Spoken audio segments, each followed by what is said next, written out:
আসসালামু আলাইকুম এভরিওয়ান। চেনা অচেনা ভালোবাসা গল্পের 11 নম্বর পেন। তো আর বেশি কথা না বলে চলুন গল্প শুরু করি। আনায়া বলে, এটা কি হলো? আপনি তাদের বাহির করে দিলেন কেন? তাদের জন্য আমি চা বানিয়ে আনছি, দেখেননি? আর রাতুল ভাইয়া যা বলো, এসব কি সত্যি? আবরার গায়ের শার্ট জড়াতে জড়াতে আনায়ার নিকটে এগিয়ে আসে। শার্টের বোতাম খোলা, উদাম শরীর, হাত ফ্লো করে আনায়ার সামনে এগিয়ে আসে। হাত থেকে চায়ের ট্রে নিয়ে সামনে ড্রেসিং টেবিলে রাখে। পিছন থেকে আনায়াকে জড়িয়ে ধরে খোপা করা চুলগুলো ছেড়ে দিয়ে মুখ গুজে। আনায়া চোখ দুইটা বন্ধ করে নেয়, আবার মুখ তুলে একটানে সামনের দিকে নিয়ে গলায় মুখ গুজে দেয়। গলার ডান পাশে জুড়ে কামড় বসায়। আনায়া মৃদু আওয়াজে করে ওঠে। আবরার হালকা হেসে কামড়ের জায়গা ছোটো করে চুমু দিয়ে মুখ তুলে। আনায়া মুখের দিকে তাকায়। আনায়া ছোটো দুইটা চোখ বন্ধ করে আছে, সরু গোলাপি ঠোঁট দুইটা মৃদু কাঁপছে। আবরার আধর দুইটা নিজের দখলে নিয়ে নেয়। আনায়াও আবরারের সাথে রেসপন্স করে। আনায়ার রেসপন্স পেয়ে আবরার বেসামাল হয়ে ওঠে। আনায়া মৃদু আওয়াজ কানে আসতে ছেড়ে দেয়, কি সমস্যা? আনায়া হাঁপাতে হাঁপাতে অবিস্পষ্ট বলি ছাড়ে। আবরার বুঝতে পারেনি, তাই আনায়ার ইশারায় ঠোঁট দেখায়। ঠোঁটের কোণে রক্ত লেগে আছে। আবরার আলতো চুমু খেয়ে কপাল কপাল ঠেকায়, ফিস ফিস করে বলে ওঠে, বাহিরে যাচ্ছি, কাজ আছে একটু, রাতে অপেক্ষা করো। আনায়া মাথা নাড়ায়। আবরার কপালে আলতো চুমু খেয়ে বের হয়ে আসে। জীবনের গোলক ধাঁধায় আমরা মাঝে মধ্যেই হারিয়ে যাই। মাঝে মাঝে ভীষণ শূন্যতা বোধ করি, যখন হাহাকার করে ওঠে মন, যখন জীবন খুঁজে পায় না জীবনের মাঝে। রঙিন জীবনে হয়ে ওঠে দাঁত সাদা কালো। ছাদের এক কোণে দাঁড়িয়ে আছে ভিকি, আকাশের দিকে তাকিয়ে আছে। আকাশটা আজ বিষণ্ণ, কালো মেঘে ঢাকা। প্যান্টের দুইটা পকেট হাত রেখে আকাশের দিকে দৃষ্টি স্থির রেখে দাঁড়িয়ে আছে। চোখের কর্নিশ বেয়ে পানি গড়িয়ে পড়ছে। আকাশের মতো মনটাও বিষণ্ণতায় ঢাকা। তার পাশে এগিয়ে ওয়াফি দাঁড়ায়। ভিকি আকাশের দিকে এক দৃষ্টি স্থির রেখে ভাঙা গলায় আওয়ারায়, এক সাইড ভালোবাসা কত কষ্ট ওয়াফি। জীবনে প্রথম কাউকে মন থেকে চেয়েছি, যার দিকে দৃষ্টি দিয়েছি সেই কোনো আমার হলো না। নিয়ত এত নিষ্ঠুর না হলেও পারত। ভিকির কথায় ওয়াফির বুকটা কেঁপে ওঠে। সেও এক সময় চাইতো, কিন্তু অনুভূতি গাঢ় হওয়ায় আগে তা মা তাকে বুঝিয়ে দূরে সরে রেখেছে। ওয়াহিদ বড় হওয়ার পর থেকে কোনোদিন আবরারের সাথে কথা বলেনি, একদম পছন্দ করে না। আজকে ভিকির এই অবস্থার জন্য আবরারই দায়ী। মনে ঘৃণা আরো বেড়ে গিয়ে গাঢ় হয়। ওয়াফি কিছু বলতে যাবে, তার আগে আমজাদ চৌধুরী আগমন। ভিকি চোখের পানি মুছে স্বাভাবিক হয়ে পড়ে। মুখে হাসি টেনে রেখে ছাদ থেকে নিচে নামে ভিকি। বাংলা আশ্বিন মাসের শেষ দিক, বিকেল গুড়ি গুড়ি বৃষ্টি হয়েছে। সন্ধ্যা নামার সাথে সাথে হালকা কুয়াশা পড়েছে। কুয়াশার সাথে ভেসে আসছে শীতের ঘ্রাণ। সবকিছু মিলিয়ে আবহাওয়াটা রোমাঞ্চকর। রাত 10টা ছুঁই ছুঁই বাসায় প্রবেশ করে আবরার। ড্রয়িং রুমে প্রবেশ করতে সকলে জিয়ার সাথে দেখা। হুকুসকে একবার তাকিয়ে সিঁড়ির দিকে পা দিতে পিছন থেকে আসা কিছু শব্দে পা থমকে যায় আবরারের। পালিয়ে বেড়াচ্ছ? জিয়ার মুখ বাঁকিয়ে কথাটা বলে সোফায় বসে পড়ে। আবরার সেই দিকে একবার তাকিয়ে আবার সিঁড়ির দিকে পা দেয়। ঠোঁটের কোণে রহস্যময় হাসি, সেই হাসি জিয়ার চোখে এড়ায় না। আবরার ছোট ছোট পা ফেলে নিজের রুমে ঢোকার পর চোখ দুটা থমকে যায়। শাড়ি পরছে আনায়া, লাল জর্জেট শাড়ি, লাল সিলভার ব্রাউন। হাঁটু সমান চুলগুলো ছেড়ে রেখেছে। তার এক পাশে লাল গোলাপ, কাঁধে লাল ঝুকনো, গলায় সাদা পাথরে একটা নেকলেস, ঠোঁটে হালকা গোলাপি লিপস্টিক। আবরার দরজা খুলে অবাক চোখে তাকিয়ে আছে। জানালা ভেদ করে বাহির থেকে আসা তাদের আলো পড়ছে, যা আর আকর্ষণ করছে। গলার পাথরের নেকলেসটা চিকচিক করছে। আবরার কিছু সময়ের জন্য ঘোরের মধ্যে চলে যায়। আনায়ার হাতে কাজল নিয়ে চোখে দিতে ব্যস্ত, শাড়ি উন্মুক্ত, পেট ভেসে উঠছে। আবরার সেই দিকে তাকে শুকনো ঢুক গিলে দরজা থেকে এক চুল পরিমাণও নড়ে না। আনায়া কাজল দেওয়ার সময় আয়না ভেদ করে আবরার দিকে দৃষ্টি রাখে। ছোট ছোট পায়ে এগিয়ে যায়, আবার জিভ দিয়ে শুকনো ঠোঁট ভিজিয়ে নেয় ঠুক গিলে। আনায়া আবরারের সামনে বোতাম খোলা দেখে একটা বোতাম লাগিয়ে দেয়, মুচকি হাসে, পানি খাবো। আবরার আনায়ার দিকে দৃষ্টি রেখে বলে ওঠে। আবরার কথা ফিক করে হেসে ওঠে আনায়া। আনায়া আবরার বুকে নিজে হাত ঠেকিয়ে বলে ওঠে, পানি দিলে মিটে যাবে পিপাসা? আবরার এক হাতে আনায়ার কোমর জড়িয়ে ধরে, শাড়ি ভেদ করে উন্মুক্ত পেটে হাত দিয়ে নিজের দিকে চেপে ধরে আরেকটু। ঢিপ হয়েছে সুধাই। লাল বেড ভেদ কেক সামনে থাকলে পানি দিয়ে পিপাসা মিটবে না বেব। আনায়া মুচকে হেসে আবার গলা জড়িয়ে ধরে টুপ করে আবরার ডান গালে চুমু খেয়ে বসে। আবরার বড় চোখে তাকিয়ে আছে, গালে হাত দিয়ে বিস্ময় ভরা কণ্ঠে বলে ওঠে, আমি কি স্বপ্ন দেখছি? আমার বউ আমাকে চুমু খেয়েছে। আনায়া মুখটা কুচকে তাকায়, মুখ দিয়ে চৌচ্চারণ করে মিনমিন করে বলে ওঠে, আচ্ছা, মানুষ যে বলে চুমু খেয়েছি, এইখানে খাওয়া কি আছে? আবরার বাম হাত দিয়ে দরজা ঠেলে আনায়াকে নিয়ে নিজের সারে আরেকটু চেপে দরজা হেলান দিয়ে দাঁড়িয়ে পড়ে ঠোঁটের কোণে হাসি রেখে বলে ওঠে, চুমুর সময় মুখের লালা প্রদান হয়, আদান প্রদান হয়, ওটাকেই বলে ভেজা চুমু। আনায়া নাক মুখ কুচকে তাকায়, ওয়াক্থু কি বিশ্রীছি। আবরার চোখ দুইটা ছোট ছোট করে আনার মুখের দিকে তাকিয়ে নিম্ন সুরে বলে ওঠে, আমাদের মধ্যে খাওয়া খাওয়া কিছু বাকি আছে? আনায়া একটু লজ্জা পেয়ে মাথাটা কিছু নিচু করে ফেলে। ফর্সাকালে দুইটা লাল হয়ে পড়ে। টমেটোর মতো লাল হওয়া গাল দুইটা দেখে আবার মুচকি হেসে জড়িয়ে ধরে বুকের সাথে আনার মাথা চেপে ধরে গম্ভীর গলায় বলে ওঠে, আমার এই অন্ধকার শহরে তুমি এনে দিয়েছ, আবার তুমি যখন আমার পাশে থাকো তখন লাগে আমার ভালো। তুমিহীন এই জীবন অর্থহীন, আমি তোমার মধ্যে সীমাবদ্ধ হয়ে থাকতে চাই পাখি। আবরারের কথায় আনায় মুখ তুলে তাকায়, বাদামি চোখ জোড়ায় নিজের চোখ রেখে বলে ওঠে, আমার মনটা কেমন জানি করছে, আপনি আমেরিকায় না গেলে হয় না? আমার কেন জানি মনে হচ্ছে কোনো বিপদ হবে, আপনি অন্যদের দিয়ে কাজটা করিয়ে ফেলেন। আবরার একটু ভেবে গম্ভীর গলায় বলে, কিছু হবে না পাখি, আমি তো আছি। আমার খুব গুরুত্বপূর্ণ কাজ, এটা যদি না যায় অনেক বড় ক্ষতি হয়ে যাবে। 2 দিন সময় দিও প্লিজ। 48 ঘন্টার 1 সেকেন্ডও দেরি করবো না, প্রমিস। আবরারের কথায় আনায়া কিছু বলে না, গলা জড়িয়ে ধরে নিজের বক্ষের সাথে আবরারের বক্ষ যুগল করে। আবরার আলতো করে নিজের প্রয়সীকে জড়িয়ে ধরে পাজা কুলেন তুলে নেয়। আনায়া চোখ দুইটা বন্ধ করে মাথা এলিয়ে দেয়, কিছু চুল এলোমেলো হয়ে চোখের সামনে পড়ে আছে। আবরার আলতো করে নিজের প্রয়সীর খাটে বসিয়ে দিয়ে পাশে বসে পড়ে। পিছন থেকে জড়িয়ে ঘন কালো চুলগুলো মুখ ডুবিয়ে দিতেই দরজা উড়াধুরা নক করে। আবরারের মুখে চ উচ্চারণ করে দরজার দিকে এগিয়ে যায়। রাতুল দাঁড়িয়ে আছে, তার পাশে ইয়ামিন আর সোহান। তিনজনকে দেখছে সিরিয়াস কিছু মনে হচ্ছে। আবরার ভুক উসকে তাকায়। রাতুল কাঁদো কাঁদো মুখ নিয়ে বলে ওঠে। রুমে প্রবেশ করতে নিলে আবরার হুকার দিয়ে ওঠে, এক পা ভিতরে দিলেই কেটে ফেলবো। রাতুল আর না এগিয়ে কাঁদো কাঁদো কণ্ঠে বলে ওঠে, আমার গার্লফ্রেন্ডকে চুম্মা দিছে এই বজ্জাতিয়া। বাকি কথা শেষ করার আগে আবরার মুখের উপর দরজা লাগিয়ে দেয়। তার বোঝা হয়ে গিয়েছে কি বলতে এসেছে। রাতুল মুখটা কালো করে মিনমিন করে বলে ওঠে, এসেছিলাম বিরক্ত করতে, কিন্তু আশা পূরণ হলো না। আব্বা আমার হেভি ডেঞ্জারাস। ইয়ামিন আর সোহান পিক করে হেসে ওঠে। তাদেরকে ফাঁসাতে চেয়েছিল রাতুল, কিন্তু তা আর হলো না। আবরার দরজা লাগিয়ে খাটের পাশে বসে পড়ে। আনায়ার ঠোঁটের কোণে স্মিত হাসি। আবরার হালকা হেসে ওঠে, পিছন থেকে জাপটে ধরে ঘাড়ের চুলগুলো সরিয়ে মুখ গুজে পরপর কয়েকটা চুমু দিয়ে পায়ে তাকায়। আনায়া হাতটা আবরারের চুলে মুঠি ধরে, কাচের চুড়িগুলো ঝনঝন শব্দ করে ওঠে। নিচু সুরে বলি ছাড়ে, আপনাকে ওরা অনেক জ্বালায়, কিন্তু কোনোদিন বিরক্ত হতে দেখিনি আপনাকে। খুব ভালোবাসেন তাই না?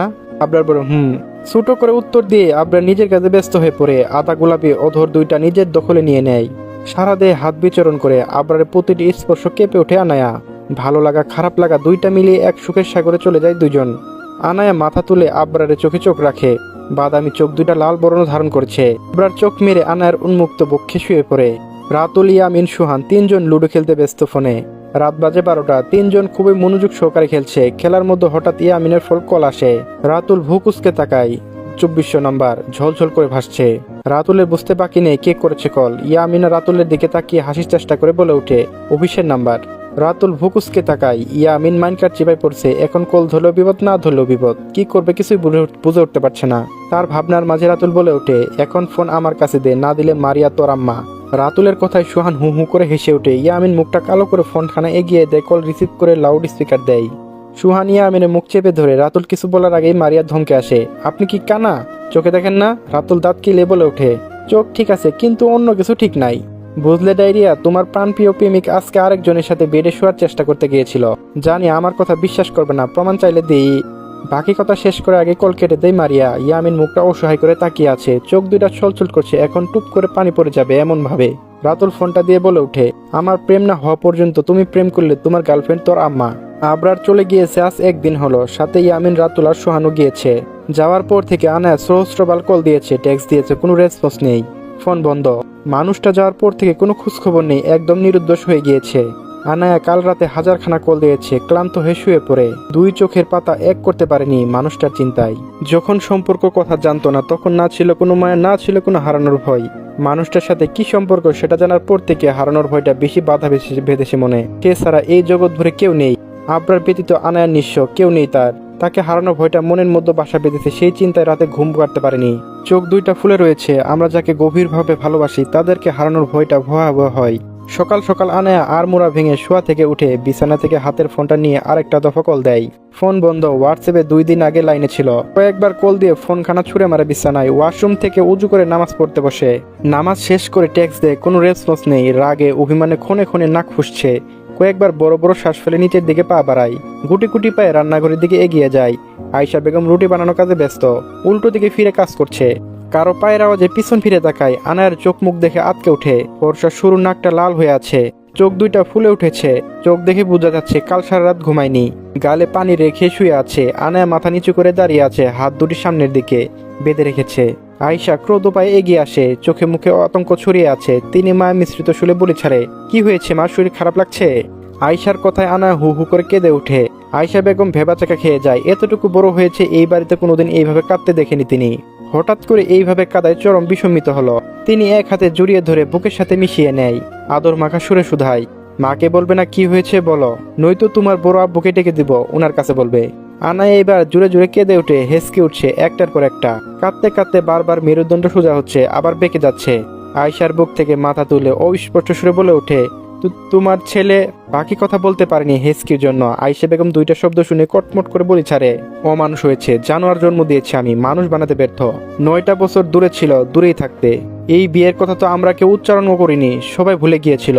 9 বছর পরে সে কয়েকদিন মেয়েটাকে নিয়ে থেকে এখন আবার চলে যাওয়ার কোনো মনে হয়? আয়েশা বেগম উচ্চ সুরে কথাগুলো বলে থামে। আয়েশা বেগমের কথা ড্রয়িং রুমে পৌঁছে যায়। আমজাদ খবরের কাগজ চোখ দিয়ে দেখছিল সবেমাত্র। রান্নাঘর থেকে উচ্চ সুরে আসা আওয়াজ সেই দিকে এগিয়ে যায়। রান্নাঘরের দরজা পেরোতেই সামনে দাঁড়ায়। আনায়া মাথা নিচু করে দাঁড়িয়ে আছে। আমেনা বেগম চোয়াল শক্ত করে আনায়াকে জড়িয়ে ধরে রেখেছে। চোখে পানি টলমল করছে। মাথা নিচু করে আনায়ার মাথা মধুসূম চুমু খায়। আমজাদের উপস্থিতি টের পায়নি কেউ। গলা খাকানি দিতে আয়েশাকে আনায়াকে ছেড়ে দেয়। আমজাদ একবার আনায়ার দিকে তাকিয়ে আরেকবার আয়েশার দিকে তাকায়। শক্ত কণ্ঠে বলে ওঠে, কি হয়েছে? এত সকালে চেঁচামেচি কেন?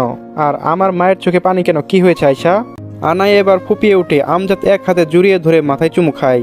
মেয়েটাকে সে নিজে মেয়ে মনে করে এসেছে এতকাল। ছোট থেকে বড় করেছে নিজের দায়িত্বে, সবসময় বাবার দায়িত্ব পালন করে আসছে। শুধুমাত্র একটা ভুলের মাসুল মেয়েটাকে দিতে হচ্ছে। 9টা বছর এই ভুলের শাস্তি পাচ্ছে ছোট মেয়েটা। আমজাদ তাদের কথা যা বোঝার বুঝে গিয়েছে তাই। আর দ্বিতীয়বার কোনো প্রশ্ন করেনি। মুখে গুরু গম্ভীর, চিয়াল শক্ত করে বলে ওঠে, এই ছেলে আমার মুখে চুনকালি মাখাবে। বিয়ে মেনে নেয়নি ভালো কথা, কেউ তার উপর জোর করেনি। হঠাৎ 9 বছর পরে সে এরকম নাটক করার কোনো মানে হয় না। আমি আগামী 2 দিনের ভেতর আমি ডিভোর্সের ব্যবস্থা করব। আমি ভালো ছেলে দেখে একটা বিয়ে দিয়ে দেবো আমার মেয়েকে। মেয়েটা শান্তিতে থাকতে পারবে, না হয় আমি ওরও শান্তি পাবো না। আনায়া মাথা তুলে তাকায়। হিসকি পুরোপুরি বন্ধ হয়ে গিয়েছে। যাকে হারানোর ভয়ে এতক্ষণ কান্নাকাটি করেছে এখন বলছে ডিভোর্সের কথা। মাথা চক্কর দিয়ে ওঠে। প্রয়োজনে বিষ খেয়ে মরে যাবে, তাও এই জন্মে আবরারকে ছাড়বে না। জন্ম মৃত্যু বিয়ে একবারই। এই আল্লাহ আমার জন্য যাকে রেখেছে তার সাথে আমার অজান্তে জোড়া লেগেছে। এ নিয়ে আমার কোনো আফসোস নেই। আমাকে দ্বিতীয় বিয়ে দেওয়ার কথা মাথা নেকে ছেড়ে ফেলে বড় আব্বু। আমি বিয়ে করব না। আবরার ব্যতীত আমার জীবনে দ্বিতীয় আর কেউ আসবে না। শান্তি দরকার নেই। সবাই যদি শান্তিতে থাকে তাহলে অশান্তি বিলুপ্ত হবে, তাই না? অশান্তি না হয় আমার মধ্যেই বিরাজ করুক। ছোট থেকে দুঃখের সাথে বসবাস, তাই সুখ হজম হয় না আমার। আমজাদ আয়েশা অবাক চোখে তাকিয়ে আছে দুইজনে। মনে হচ্ছে চোখ দুইটা বেরিয়ে আসবে। দুজনের দিকে দৃষ্টি রাখে। এখন পর্যন্ত কোনোদিন আনায়াকে এইভাবে কথা বলতে দেখিনি তারা। যখন আমেনা বেগম এই বাড়িতে রেখে যায় তখনও কান্না করেনি, মুখ দিয়ে একটু শব্দ পর্যন্ত করেনি এই আনায়া। যখন আবরারের সাথে বিয়ের রেজিস্ট্রি পেপারে সাইন করার কথা বলেছে তখন বিনা বাক্যে দিয়ে দিয়েছে। সবসময় সীমিত শব্দ প্রয়োজন করতো এই আনায়া। আর আজ এতগুলো কথা বললো, কেউ বিষয়টা হজম করতে পারেনি। আয়েশা বেগম বড় করে নিঃশ্বাস ফেলে কাজে মনোযোগ দেয়। আমজাদ চৌধুরী চোখ থেকে চশমা খুলে ড্রয়িং রুমের দিকে এগিয়ে যায়। আনায়া 4 আঙ্গুলের স্পর্শে চোখের অশ্রু মুছে রান্নাঘর থেকে বেরিয়ে আসে। অতিরিক্ত কান্নার রাতে না ঘুমানোর কারণে মাথা ঝিমঝিম করছে। একটু বিশ্রাম নিবে, তারপর ভার্সিটির দিকে এগোবে। অনেকদিন যাবৎ ভার্সিটিতে যাওয়া হয় না। শশী, মারিয়া, আলিফ আসতে পারে না আবরারের ভয়ে। ভার্সিটির যাওয়ার মূল উদ্দেশ্য তাদের সাথে দেখা করা। আনায়া গুটি গুটি পায়ে রান্নাঘর ত্যাগ করে ড্রয়িং রুমে প্রবেশ করে। মধ্যরাত, ঘরের আলো মৃদু, শীতের হালকা কুয়াশা জানালার গায়ে ঘষা খাচ্ছে। চারিদিকে নিস্তবতা, কিন্তু ভিতরের টেবিলে ছড়িয়ে আছে যুদ্ধের নীল নকশা। এক মানচিত্র যার উপরে কালো কালি দিয়ে দাগানো ইউরোপ, লাতিন আমেরিকা ও এশিয়া কিছু শহর। আবরার, ওমি, হামজা শেখ, মার্ক লুকা, এল কুয়েরো, ইয়ামিন, এই 7 জন মিলে বসেছে। গুপ্ত বৈঠকে সকলের মুখে গম্ভীরতা, রাতুল ব্যতীত। রাতুল একটু পরপর হাই তুলছে আর ইয়ামিনের দিকে ঢলে পড়ছে। মার্কো কয়েকবার সেদিকে তাকে কিছু বলতে পারেনি। আবরারের ভয়ে চুপ হয়ে যায়। আবরার একবার সেই দিকে কটমট চোখে তাকিয়ে মুখে চ উচ্চারণ করে আবার মিটিংয়ে মনোযোগ হয়। আরবের বেশ কিছু পতিতালয় ধ্বংস করার সিদ্ধান্ত নিয়েছে। এই পতিতালয়ে মূর্খ কারিগর ইব্রাহিম শেখ। এই পতিতালয়ে বাংলাদেশে প্রায় 3 থেকে 400 জন নারী আটকে আছে। কেউ নিজ সিদ্ধান্তে বা কারো উপরে জুলুম নির্যাতন করে আটকে রেখেছে। মূলত তাদেরকে বাঁচানো নিয়েই চলেছে বৈঠক। আরবের সরকার এই পতিতালয়ের সাথে সংযুক্ত না থাকলেও হয়, কাজটা সহজ হতো। ইব্রাহিম শেখের অবস্থা জানার চেষ্টা করছে তারা। বৈঠক শেষ করে আবরার সহ সকলে প্রবেশ করে গুপ্ত কক্ষে। এক পাশে বিশাল আকারে একটা বাঘ, আরেক পাশে বড় বড় 3টা কক্ষ। এক কক্ষে কিছু মেয়ে আটকে, আরেক কক্ষে ইব্রাহিম খাস লোক মিনহা শেখ উল্টো করে ঝুলিয়ে রেখেছে। বেধড়ক মারার কারণে অচেতন হয়ে আছে। আবরার ইশারা করে আর ঘা মারতে সুজাই গিয়ে যায়। বড় সাইজের 8টা তলোয়ার নিয়ে আসে। তার গায়ে খোদা করে লেখা ডিফিট ফর। চিকচিক করছে তলোয়ার। আবরার একটা মার্কের হাতে দিয়ে ইশারা করে গায়ের চামড়া খুলে নিতে। ঠিক তখন মিনহাস শেখ ধর পুড়িয়ে তাকায়। ওই স্পষ্ট সুরে বলি ছাড়ে, বলবো প্লিজ এমন করবেন না। আবরার আর কথা না বলে বের হয়ে আসে। রাতুল মুখটা কাঁদো কাঁদো করে বলে ওঠে, আব্বা আম্মার খোঁজ নিলে না?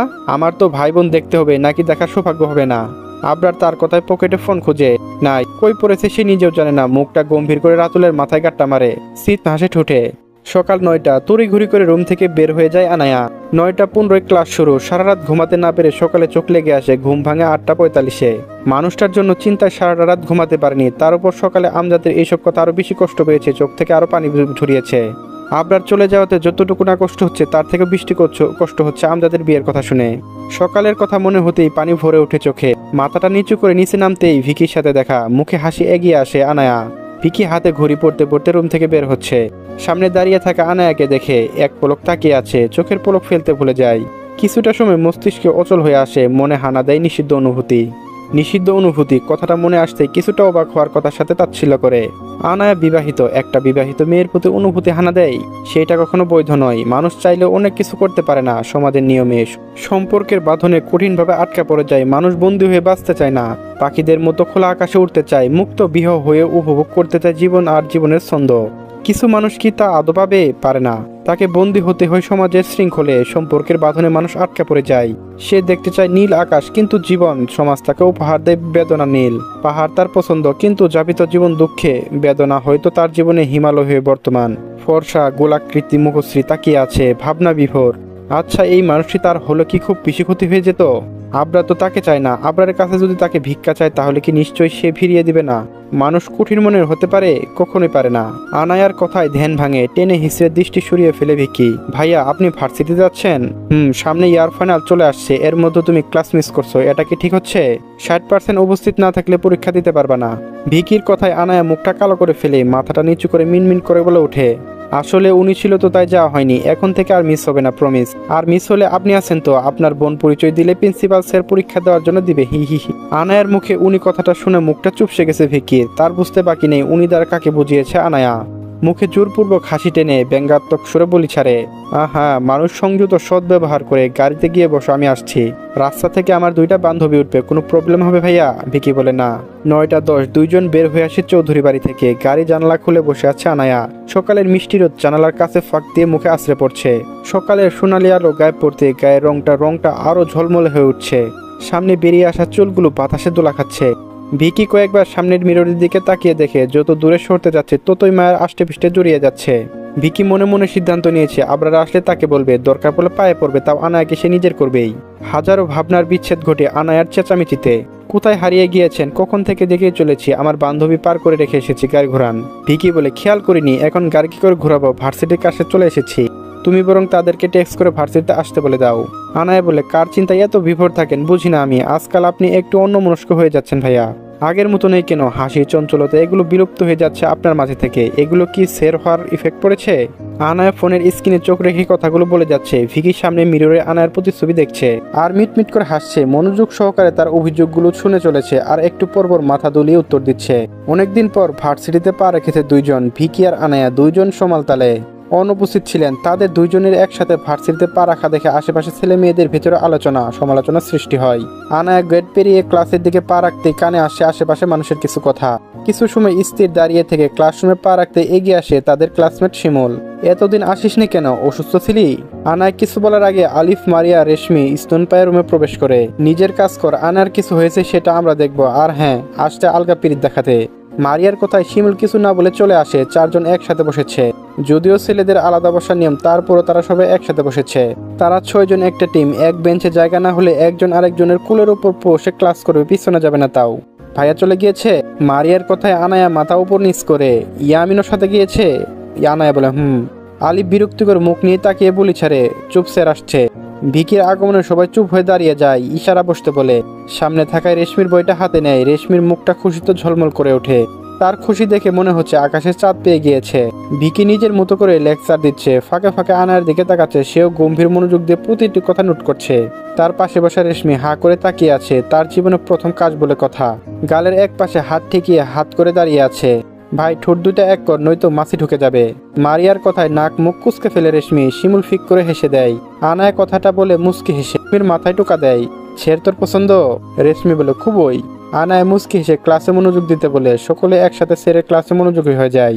আমেরিকায় রাত 2:15 আবরার আর মার্কার 2 জন প্রবেশ করে 112 তলা বৈশিষ্ট্য বিল্ডিং এর শেষ প্রান্তে। 112 তলা 19 নাম্বার 65 নাম্বার রুমে চলছে পার্টি। হামজা শেখের পক্ষে থেকে পার্টি আয়োজন করেছে। আজ রাতে অবৈধ পথে আরো 220 জন নারী প্রচার হবে, সেটার জন্য বিশাল বড় পার্টি রেখেছে তিনি। আবরার আর মার্কার 2 জন পিছনে বন্দুক গুঁজে এগিয়ে যায় রুমের দিকে। কয়েক মিনিট হাঁটার পর আবরার দাঁড়িয়ে যায়। ভিতর থেকে আসা আওয়াজে কণ্ঠটা খুব পরিচিত বলে মনে হচ্ছে তার। দরজাটা হালকা ঠেলে দেয়। সামনে বসে থাকা ব্যক্তির দিকে চোখ পড়তে আবরার বাঁকা হাসে। মার্কো, তীর একদম জায়গা মতো গিয়ে লেগেছে। আবরারের কথায় বাঁকা হেসে মেন দরজা লাগিয়ে দেয় মার্কো। আবরার ডানে পাশে না তাকিয়ে সোজা ড্রয়িং রুমে প্রবেশ করে।